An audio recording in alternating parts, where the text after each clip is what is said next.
La tragédie survenue à l'Institut Polytechnique de Kerch le 17 octobre 2018 a bouleversé toute la région. Cet institut polytechnique se trouve en Crimée, région disputée entre la Russie et l'Ukraine. Ce jour-là, un étudiant armé a déclenché une attaque violente à l'intérieur de l'établissement, faisant un bilan dévastateur de 20 jeunes tués et 67 personnes blessées. Le responsable a été identifié comme Vladislav Rosliakov, âgé de seulement 18 ans qui était en 4e année dans la même institution où il a commis le massacre. Son profil a rapidement commencé à révéler un passé complexe. Selon le journal Commerçant, le jeune homme venait d'un milieu économiquement modeste. Sa mère travaillait dans une clinique et était membre actif des Témoins de Jéhovah, une organisation religieuse interdite en Russie car considérée comme extrémiste. Son père, quant à lui, vivait séparé de la famille et était en situation de handicap. Des témoignages ultérieurs ont permis de reconstituer une partie de son état émotionnel. Son ex-petite amie, une adolescente de 15 ans, a raconté que Vladislav était constamment victime de moqueries et de mauvais traitements de la part de ses camarades. Elle l'a décrit comme quelqu'un d'introverti, de solitaire et dangereusement obsédé par les armes à feu. Un ami proche a ajouté que le jeune homme avait développé une haine viscérale envers l'école technique et qu'il avait évoqué à plusieurs reprises l'idée de se venger des enseignants qui, selon lui, l'avaient humilié. Personne n'a vraiment accordé d'importance à ces déclarations, sinon elles ne figureraient pas dans ce reportage spécial. Les autorités ont précisé que le 8 septembre, l'assaillant avait légalement acquis l'arme et acheté les munitions peu avant l'attaque. À 11h40 le 17 octobre, Rosliakov est entré dans le bâtiment armé d'un fusil à pompe modèle Hudson Escort Aim Guard. Il portait un t-shirt blanc et un pantalon sombre, une tenue qui rappelait de façon troublante celle d'Eric Harris, l'un des responsables du massacre de Columbine. Cette similitude, ajoutée à la manière dont l'attaque a été menée, a amené les forces de sécurité russes à envisager la possibilité d'un crime d'imitation. Le jeune homme a commencé à tirer au 2e étage, puis il est descendu au rez-de-chaussée où il a fait exploser une bombe artisanale dans la zone de la cantine scolaire. Ensuite, il a placé d'autres explosifs improvisés à différents endroits de l'établissement. À court de balles, il s'est rendu à la bibliothèque et s'est suicidé d'un coup de feu. Au même endroit, il a laissé un engin explosif supplémentaire. L'ampleur de la violence a été telle que plusieurs blessés ont dû subir des amputations. Les raisons ? Les projectiles de la bombe comprenaient de petites billes métalliques qui ont déchiré muscles et tissus, selon ce qu'a rapporté plus tard la ministre russe de la Santé. Au début, les autorités ont qualifié l'incident d'attentat terroriste. Cependant, il a ensuite été requalifié en meurtre de masse. La tragédie a suscité des réactions au niveau international. Les présidents Vladimir Poutine et Abdel Fattah el-Sisi ont observé une minute de silence ensemble lors d'une conférence bilatérale. Des dirigeants comme Angela Merkel, Alexandre Loukachenko et Petro Porochenko ont exprimé publiquement leurs condoléances. En Crimée et à Sébastopol, 3 jours de deuil officiel ont été décrétés. Poutine a souligné que l'incident résultait de l'influence mondiale d'Internet et des modèles violents copiés par les jeunes. Des modèles qui, selon lui, proviennent de l'Occident. Il a également insisté sur le fait que de nombreuses communautés virtuelles entretiennent une idolâtrie obsessionnelle envers des tueurs américains qu'elles considèrent comme des martyrs. Est-ce possible ? Si les vices d'une région n'affectaient pas les autres, certaines tragédies seraient-elles évitables ? Cependant, même si beaucoup le pensent, ce ne fut pas le pire massacre qui ait eu lieu. Dans une école russe, environ 14 ans plus tôt, un groupe armé a pris le contrôle d'un établissement de ce pays. Comment cela s'est-il terminé ? De la pire façon possible. Le massacre de Beslan. La tragédie survenue dans la ville russe de Beslan, en Ossétie du Nord, a bouleversé le monde entier par sa brutalité. Le 1er septembre 2004, un groupe armé composé d'environ 30 militants islamistes a fait irruption dans l'école secondaire numéro 1, prenant en otage plus de 1100 personnes, dont une grande majorité d'enfants et d'adolescents. Ce jour marquait la rentrée scolaire en Russie, appelée la Journée du Savoir, où les familles accompagnaient leurs enfants à l'école. Tout semblait annoncer une journée qui avait tout pour rester au rayon des bons souvenirs. Mais peu après, tout a irrémédiablement basculé. À 9h30 du matin, plusieurs véhicules, dont des camions Gazelle et des véhicules militaires Gaz 66, se sont arrêtés devant l'école. Les assaillants, cagoulés et lourdement armés, sont entrés dans le bâtiment, ouvrant le feu sur la police et tuant 5 agents. Pendant le chaos initial, Une cinquantaine d'otages ont réussi à s'échapper, mais la grande majorité a été confinée à l'intérieur. Les autorités ont d'abord annoncé que le nombre de personnes prises en otage était d'à peine 350, mais au fil des heures, on a appris que le chiffre dépassait le millier. Les insurgés ont déplacé les otages dans le gymnase et ont placé des explosifs improvisés dans tout le bâtiment. Ces explosifs étaient reliés par des câbles, créant un système de détonation extrêmement dangereux. Face à la gravité de la situation, un périmètre de sécurité a été établi par les forces russes, y compris les commandos Alpha et Omon du ministère de l'Intérieur, et des négociations ont été entamées, mais elles n'ont donné aucun résultat au cours des 2 premiers jours. Les assaillants exigeaient le retrait de l'armée russe de Tchétchénie et menaçaient d'exécuter les otages en cas de tentative de sauvetage. Ils ont même exécuté 20 hommes adultes jetant leur corps hors de l'école en guise d'avertissement. La chaleur, le manque de nourriture et le stress ont causé des évanouissements. Déshydratation et même hallucination chez les plus jeunes. Et ce n'était que le début. Les conditions à l'intérieur du gymnase se sont rapidement détériorées. Le 2 septembre, après des médiations menées par Ruslan Oshev, ancien président de l'Ingouchie, la libération de certaines femmes et de jeunes enfants a été obtenue, mais les ravisseurs ont refusé de laisser entrer de l'eau, des médicaments ou de la nourriture. Certaines mères ayant plusieurs enfants ont été forcées de prendre des décisions impossibles. Choisir lequel d'entre eux laisser en vie et lequel resterait parmi les otages. Le 3 septembre, un mouvement soudain a déclenché la catastrophe. À 13h04, alors qu'une équipe médicale s'approchait pour retirer des cadavres, une explosion inattendue, probablement accidentelle, causée par un explosif mal attaché, a fait s'effondrer une partie du gymnase. Cela a, à son tour, déclenché une fusillade intense et un groupe d'otages a tenté de s'échapper à travers les décombres. Malheureusement, ils ont été touchés par des tirs des ravisseurs. La situation a mené à une vaste opération militaire. Des commandos, des troupes régulières, des hélicoptères Mi-8 et Mi-24 des chars et même des civils armés ont lancé l'assaut contre le bâtiment.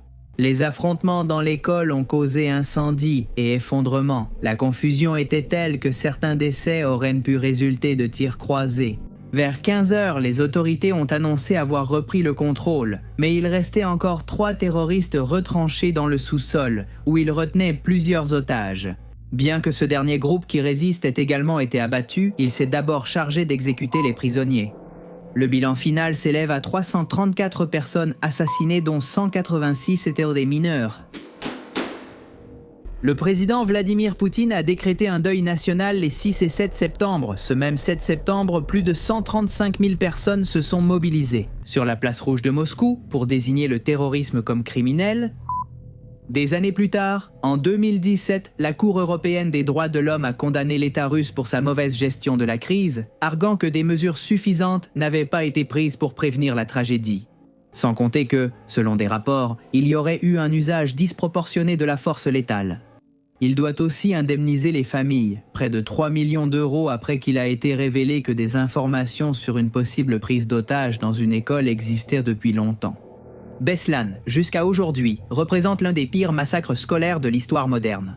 Un épisode qui reste une plaie ouverte dans la mémoire collective de la Russie et du monde entier. Existe-t-il une cause qui justifie l'enlèvement et le massacre d'enfants?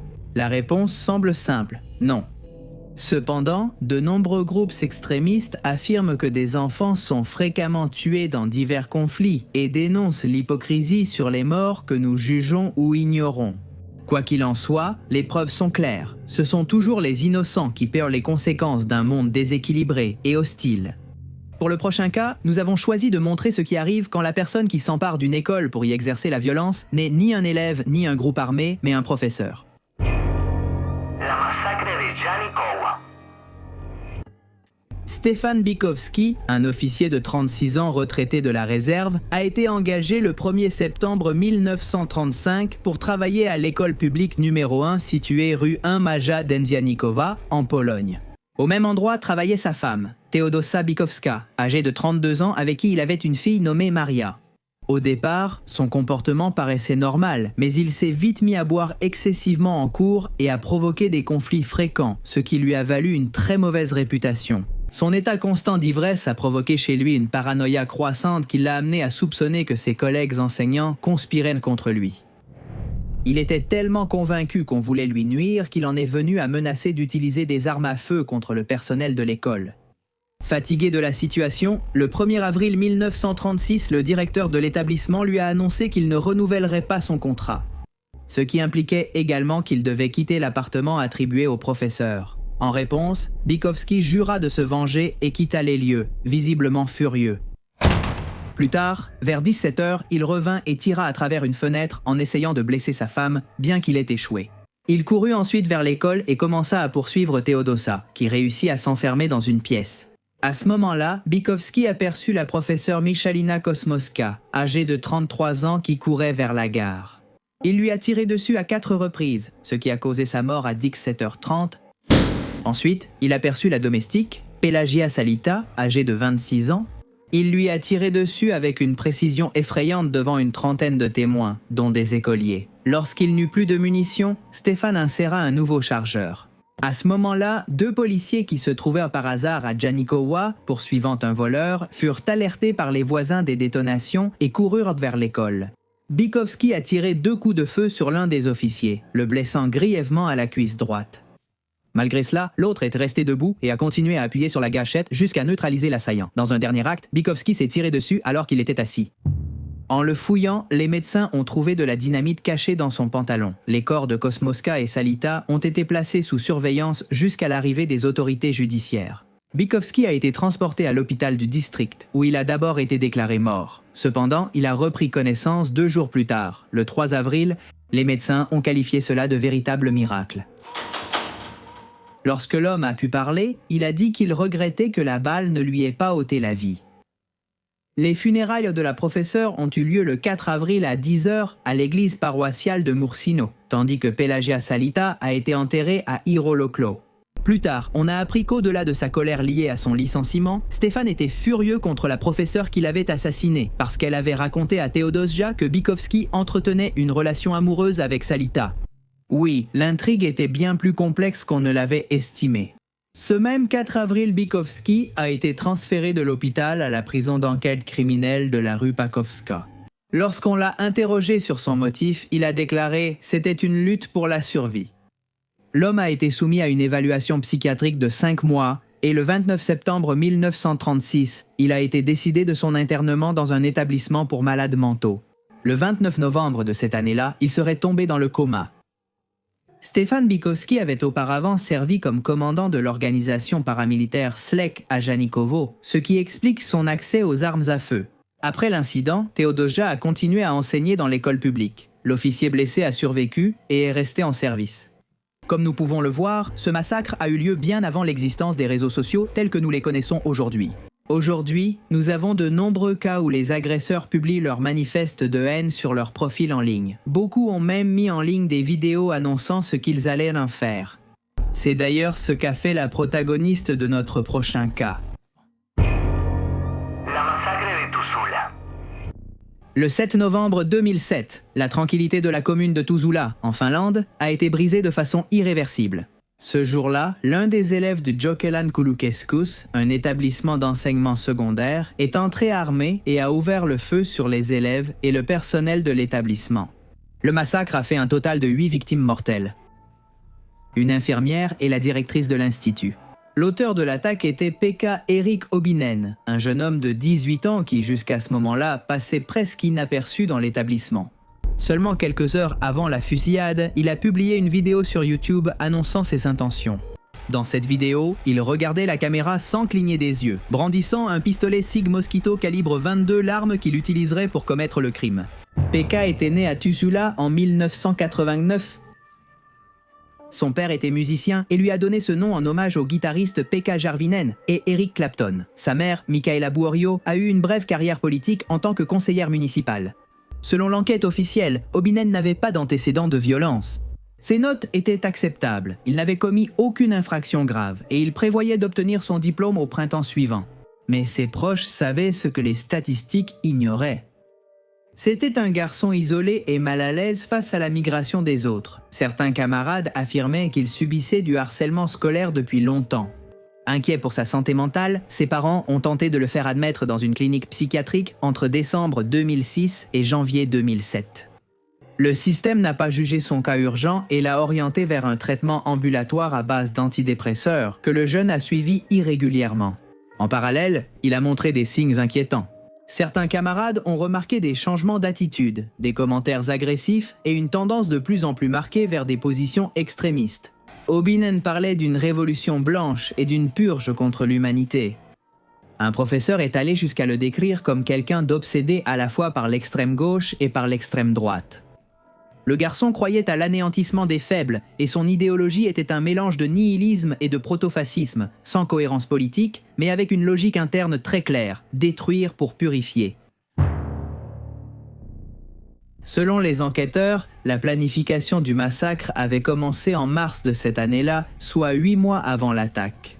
On ignore si Oubenen s'est radicalisé seul, mais certains affirment qu'il faisait partie de forums et d'espaces en ligne qui promouvaient des idées similaires. Plus tard, on découvrirait que plusieurs des contenus qu'il consultait étaient également suivis par Mati Sahari, auteur de la fusillade de Nkauha-Oki en 2008 au cours de laquelle 10 personnes ont été tuées.